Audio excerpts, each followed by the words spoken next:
just the landscape and what's going on in Mexico and China, some of the geopolitical things that you're seeing? Sure. I mean, I could speak on Mexico specifically.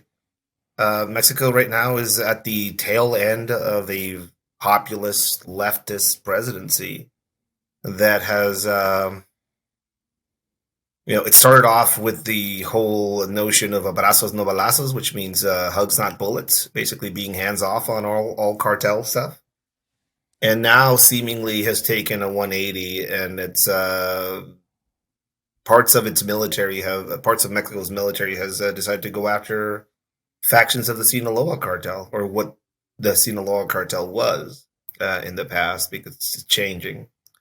What you're seeing in Mexico right now is a very anti-American government trying to prove itself to its citizenship and populace by going at being some strong man tactics against some of these smaller cartel groups. They want to prove that they can do their own work, basically. The U.S. is back to business as usual as far as its foreign policy with Mexico. By this, I mean, you had Trump, who would pressure with tariffs, which was not very traditional, but it worked. But this presidency seems to be doing old school foreign policy stuff in Mexico, and it's not working. Mexico has its own connections and political interests as far as cartels go. I mean, they have the cartel that they bet on. The U.S. seemingly in the past has had its focus on who it goes after as well.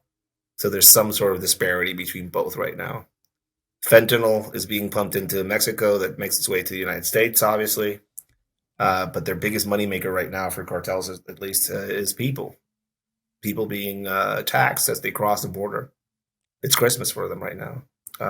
Really? Yeah, it's a good time to be a smuggler, I guess, is what you would say.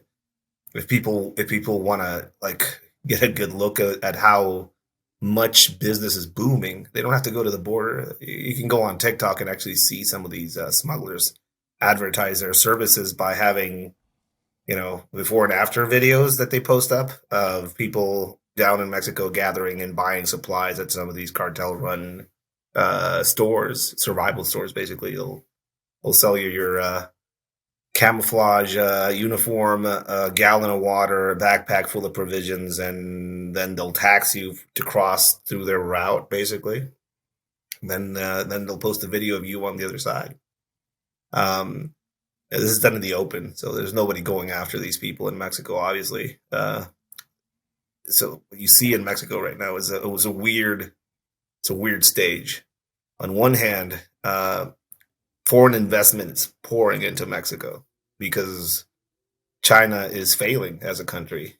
So the next China, as far as manufacturing and that end, I think it's probably going to be Mexico.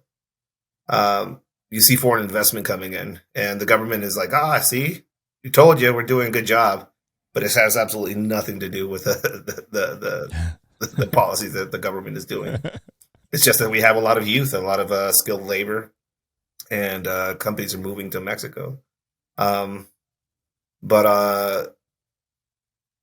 Mexico can't go through that resurgence as an economy with the cartel situation as it is. That's why I think you're seeing a lot more chatter on the U.S.'s government side as far as declaring them a terrorist organizations and military action in Mexico. It's shifting. I think there's something happening. Something's going to happen. 2 years ago, I was on Rogan, and I said that I foresaw some sort of military intervention on behalf of the United States and Mexico. That was 2 years ago. I said 5 years, so maybe it's coming up. With the piece that I don't think you really see that too often up here north of the border, that unless you're really paying attention, is the level of violence. Like, people hear the cartels are violence, and occasionally that trickles up, but the number of deaths comparatively, to like being in Afghanistan or Iraq, I mean, it's skyrocketed. I mean, there's things that, people were outraged when ISIS popped up, but that type stuff goes on with cartels all the time. Am I right? Yeah. I think people get outraged with what the media shows them. And in a lot of cases, And Mexico suffers from that as well. I mean, jokingly, I can say that you would see. I remember there was a massacre. So I think there was some sort of a terrorist attack in Paris, right? And a bunch of people in Mexico started, and politicians in Mexico started posting the French flag over their profile pictures on Facebook and on Instagram. And obviously, Mexicans being who they are, we don't leave anything. We don't let anything go. They were like, I mean, Mexico had basically that terrorist attack is a fraction of what happens in Mexico every day. Like, what are you guys Yeah. doing?